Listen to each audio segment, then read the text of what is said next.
La testostérone est une hormone sexuelle masculine formée, stockée et distillée dans les testicules. Elle est également responsable du désir sexuel. Dans le cas de certaines situations, par exemple la dépression, le stress ou l'anxiété prolongée, on observe une baisse de la testostérone qui entraîne certaines difficultés telles que les difficultés de concentration, de l'impuissance sexuelle, le changement d'humeur, la baisse de libido, une hausse de la masse grasse et une baisse de la masse musculaire, une baisse de la densité minérale osseuse, une augmentation de la fatigue, une perte d'énergie ou encore un manque de force. A l'inverse, lorsque tu es en pleine forme, en pleine possession de tes moyens, tu es heureux et fier de toi. Elle est tellement importante et indispensable qu'elle fait de lui cet homme fort et viril que demande l'islam. En effet, d'après le hadith rapporté par Abu Huraira, qu'Allah soit satisfait de lui, le prophète sallallahu alayhi wa sallam a dit: le croyant fort est meilleur et plus aimé d'Allah que le croyant faible. Et dans les deux se trouve un bien. Et les savants ont expliqué qu'ici il s'agit de la force dans la foi. Et cela ne vient pas contredire ce qu'on a dit auparavant. Et bien au contraire. Car dans le chapitre précédent, nous avons vu que la virilité était également liée à la religiosité. Et qu'elle n'était pas qu'une seule simple question de physique. Ce qui veut dire que d'une part la testostérone développe une force physique et d'autre part une force liée à ton fort intérieur. Qui a un impact sur ta volonté, ta détermination, ton courage, ta motivation,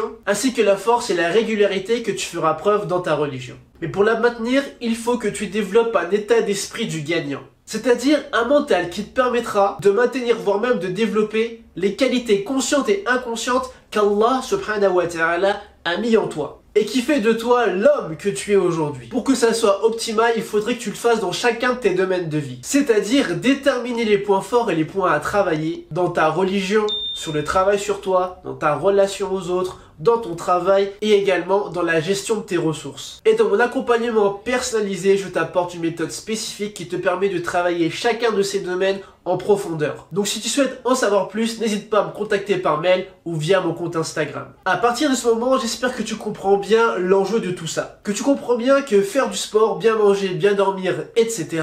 ne sont pas une fin en soi et que l'intention qui s'y cache derrière est bien plus grande. Que la finalité d'une bonne santé est bien plus grande que simplement faire du sport ou manger des brocolis. Enfin, tu l'as bien compris, que la testostérone participe au développement des caractéristiques physiques typiquement masculines, telles que l'apparition d'une voix grave, le développement musculaire, l'apparition de la pilosité, la production de sperme, le maintien de la santé et de la force des os, le bon fonctionnement de l'érection, l'apparition du désir sexuel, les performances physiques et mentales, etc. Étant également considérée comme l'hormone du bonheur chez l'homme, puisqu'elle participe grandement à notre bien-être mental, un déficit en testostérone est susceptible de diminuer notre qualité de vie et notre fertilité. Mais comment savoir si tu manques réellement de testostérone? Premièrement, il te faut une accumulation de symptômes. Et deuxièmement, surtout, il faut que tu fasses 2 prises de sang à 2 semaines d'intervalle. Par exemple, une prise de sang aujourd'hui et dans 2 semaines, une deuxième prise de sang. Et c'est uniquement suite à ces 2 prises de sang que les spécialistes de la santé te confirmeront ou non ton déficit de testostérone.